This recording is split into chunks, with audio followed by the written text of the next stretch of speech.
Hey everyone, this is an off-schedule live stream, but I had to do it right now to get this video up rather than waiting for it because Steve Sisolak, the chair of the Clark County, Nevada Board of Commissioners, appears on a video uploaded about 30 minutes ago now on the Clark County, Nevada website. It's got about 3 views. It's about to give a bit of a boost, but I want to take you through, not the whole thing, but just some highlights because it gives us the biggest picture yet of where we are. I found it quite interesting that rather than go to a publication, he went directly to Clark County's own media, okay, and on YouTube rather than going out there. Maybe it's a response to, who knows what it's a response to, but you got to check this out. It's worth a look. Here is parts of it. Here's Steve Sisolak. I don't know who the guy interviewing him is, but here, look. Okay, take the mute off. Of the sharing of the stadium as we move forward, how you're going to do that.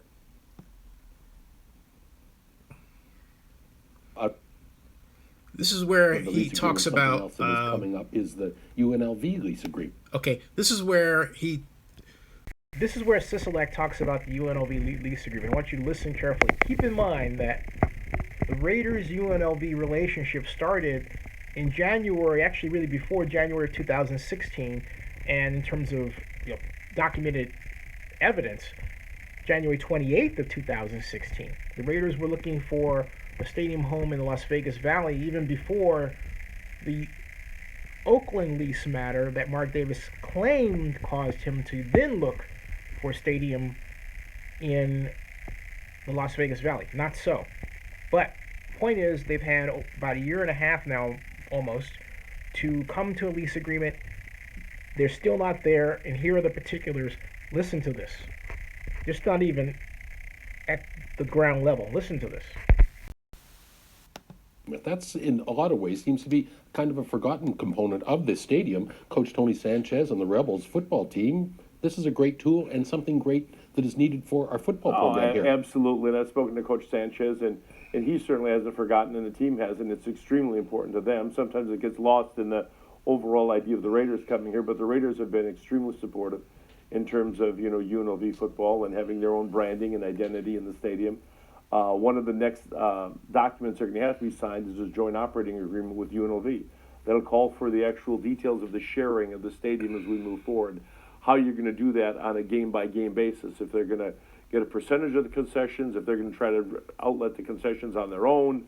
I mean, those are decisions that UNLV and the Raiders are going to have to discuss that's better for both UNLV and the Raiders in terms of economies of scale and vendors that are brought in and whatnot. But from Coach Sanchez's point of view, and he and I have discussed this, when you're bringing in a high school recruit, and these kids have been superstars in their states and in their counties and in cities and whatnot, and you take them out to Sam Boyd, it's one thing to show them the stadium, and this is where you're going to play. If you can imagine what it's going to be like to bring a 17 or an 18-year-old out to a 65,000-seat dome stadium where we're going to have a Super Bowl in a couple years and say, this is where you're going to play your home games.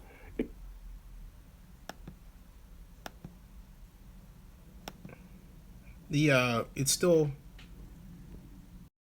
buffering. I'll let it buffer a little bit more. The bottom line at that segment is they still are, they're still at a point where they have not, they're at the long, they have a long way to go, and they're not even there.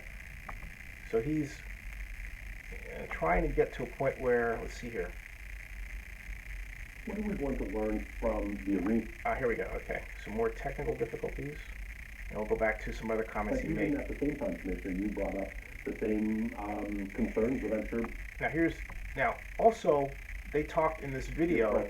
For those young men that are potential recruits for UNLV. So he's still talking about the UNLV issue ever here. Had a chance to get elevated to a Power 5 conference, one of the big conferences that make the incredible amounts of resources revenue? This is going to do it. I mean, it's elevating their facilities to a whole new level, not just for the Rebels, but for all the teams that they come in here and play. Commissioner, when we're talking about the stadium location, I think. Now, that's where they are. He's saying that, hey, this is a chance for UNLV to have a Power 5 conference. It's got to be done. So, reading between the lines, we can hear Sisolak saying, hey, look, this is not happening fast enough. Let's get it going. I have some concerns here, but I also want to mitigate some concerns expressed by the community. I say that to say this because in the next segment, Sisolak, excuse me for one moment, Sisolak then turned to the matter of discussing the land issue and explaining what's going on with respect to the problem of the parking locations and traffic and trip generation. So something else worth listening to, because Sisolak in that segment says something equally fascinating. Basically, he says, we know there's going to be traffic, you're just going to have to work around it. I mean, that's what he says. And you have any doubt about what I'm telling you, all right, check this out, because this is exactly the message that he delivers. First of all, I'm going to go back to it because now it should have been appropriately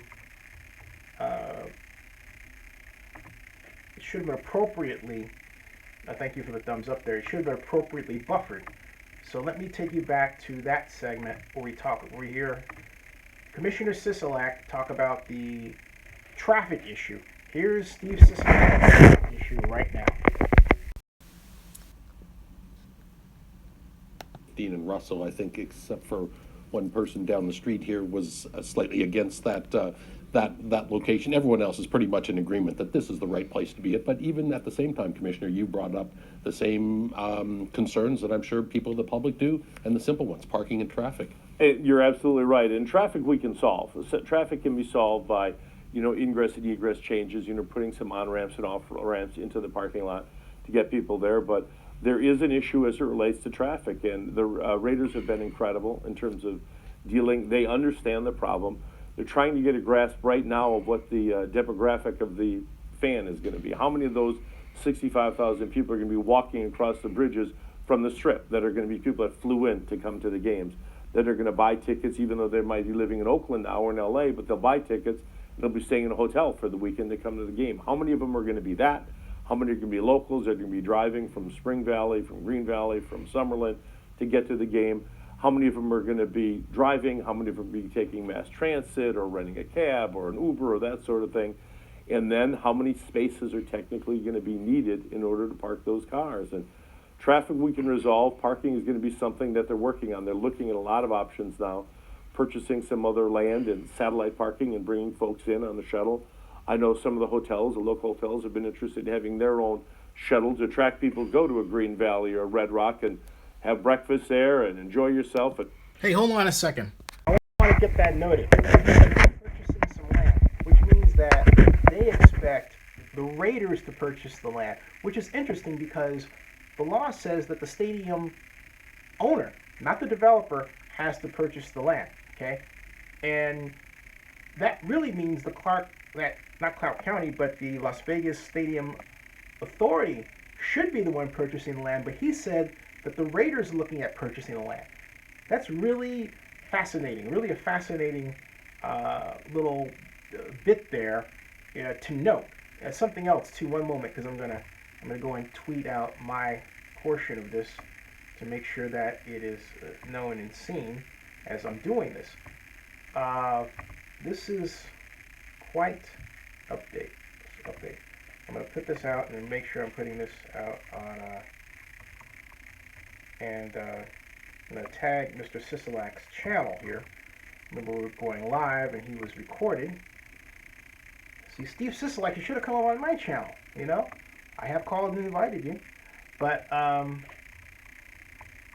you get a better audience, tougher questions, and a lot more fun conversation.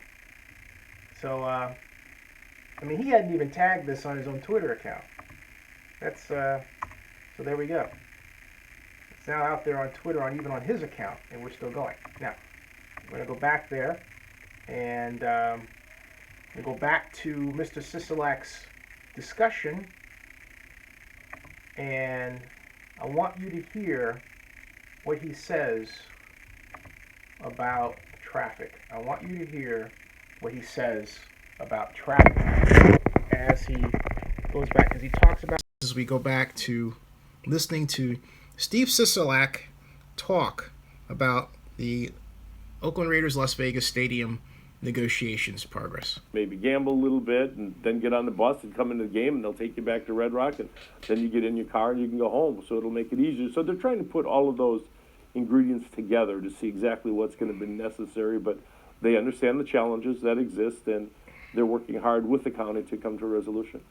And this is what we do, right, Commissioner? I mean, this is going to be on, if you're going to church on Saturday at noon and thinking you're normally going to go down the I-15 in Russell, you might want to rethink that and go take a different way. It's going to change the way we drive, as we do on New Year's Eve or when there's a marathon. This is what we do. That's exactly right. You know, that strip is our, it's a commodity that we can market. It's a venue, and you have to obviously adjust your traffic, whether it's, you know, we've got race cars going up the strip, we've got, you know, parades of vehicles on the strip, we've got marathons on the strip, we close it for one purpose or another. We've had, you know, a presidential debate here, and you saw what that did to traffic. The rodeo comes and we have that situation. That's a regular occurrence here, and we're going to have to get adjusted to it, and people are going to know that when there's an event at the stadium, whether it be a UNLV football game or a Las Vegas Raider game or a big concert or soccer match or that, you might want to avoid that area if you're not going to that event. And that's just... In other words, folks, you know what? Yeah, traffic mitigation is one thing, but look, we're going to tie up your roads every weekend and every Sunday and every Monday or whatever, and you're just going to have to deal with it. What a statement. That's basically what he's saying right there. And he is particularly focusing his comment on the Las Vegas Strip. That was an ill-advised strategy, well, ill-advised decision on his part. Because when you make that kind of decision, as sensitive as this project is, to say that, you have to live with it. Wow, listen to this. Is he still running for governor? It's kind of the way it is. It's kind of like you avoid the spaghetti bowl during rush hour, you know, Monday through Friday. It's not so bad if you go at 9 o'clock at night on the weekends. There's not a problem. That's what's going to happen. It's going to take some adjustments. T-Mobile was a perfect example of that. I mean, when they've managed to really refine that, where they can get folks in and out of there relatively quickly, and it's been safe and it's been accommodated everybody. So we'll get it done the same with the stadium. It's just going to take a little bit of effort and practice and some study to come up with the best way. What are we going to learn from the arena, as you say, the T-Mobile Arena, and the Vegas Golden Knights professional hockey team that are going to start here in October? And eventually these teams will overlap for a few months during the season. Do you see that, any problems in there, Commissioner? I don't see any problems there. I think it's just being more of the synergy that the two teams are going to bring together, and they're going to feed off each other a little bit. It's one... I'm going to stop him right there. He says he sees no problem in spite of the fact that they're basically just down the freeway from each other. Oh, no traffic problem, right, Steve? Wow. I mean, that is amazing that he would say that. I don't know what the motivation was for this video. I mean, you've got to say, it had to be right after this whole parking issue, and the study that came out, and, you know, my videos and others. But, my Lord, that was the wrong...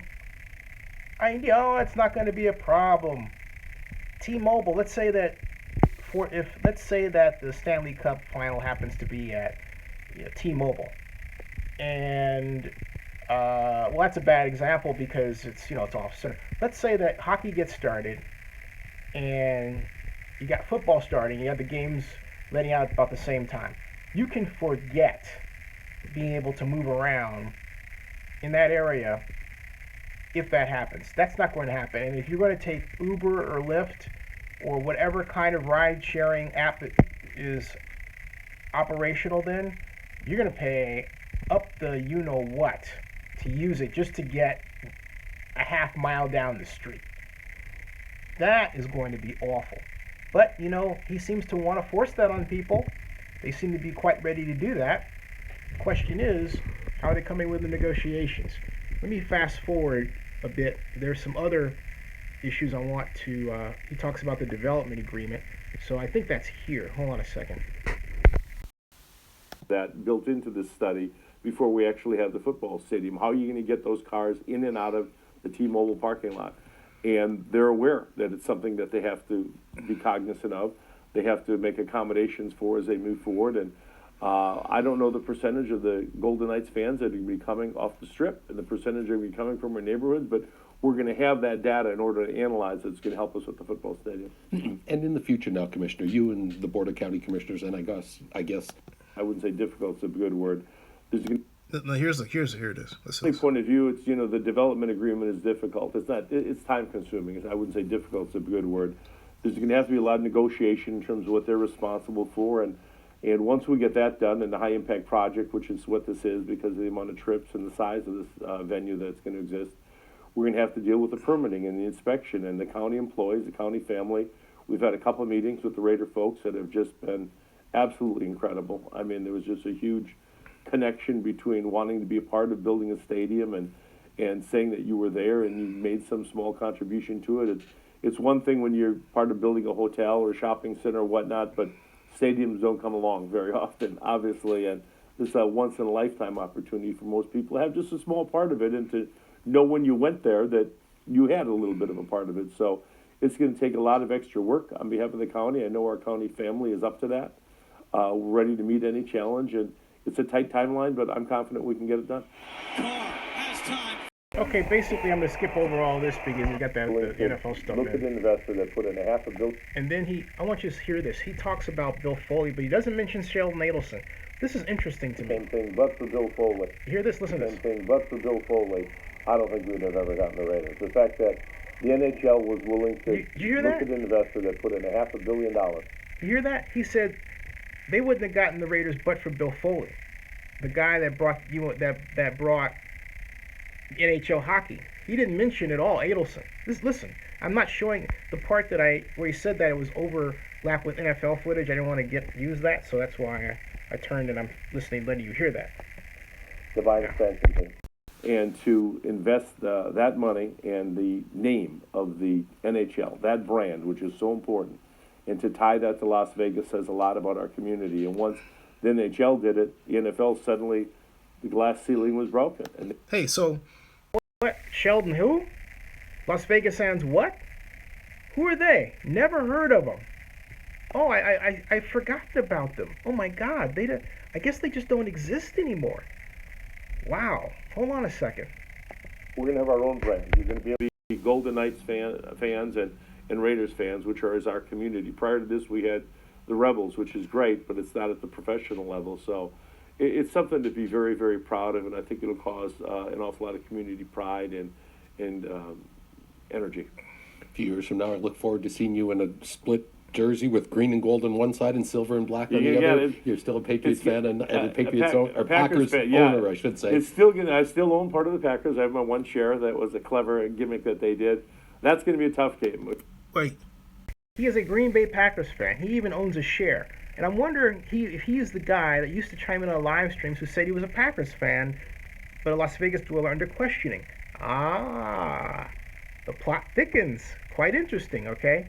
Steve Sisolak. But I want to take you back to some comments that he made early on in this discussion that have to do with the progress or, Run the stadium. he says progress, I say it gives us an idea that really this is not going as well as they'd like for it to. Can be owned either by the Raiders or they could sub that out to another operator. But the NFL needed that lease signed in order for them to keep moving forward. We've got a lot of benchmarks as we go along in this process that have to be done, and this is one that they needed for their May 23rd meeting, I believe it is, with the NFL to have a lease in place. Now, part of the agreement was that this is contingent upon the development agreement, the high-impact project, the joint operating agreement with UNLV, and some other documents that are going to have to be signed. But this was a crucial part of the situation. One of the things that did come up, as you said, is a community benefit agreement. Now, I think that people here in the community then are going to be very interested and see what happens that, gosh, what do we gain on this? Is that kind of what that is all That's kind of about? what this is, and the community benefit agreement deals a lot with employment and with, subcontractors and vendors that come into the stadium. There's going to be a lot of opportunities that are there, and one of the reasons people were so happy about the stadium coming and so supportive, as was I, is the jobs. And we want to make sure that those jobs stay local, that some of the contractors that are hired are going to be local. They're going to be minority contracts. You're going to represent a diverse part of our community. good answer. Because that has been a major concern by a number of people. So that's a good answer.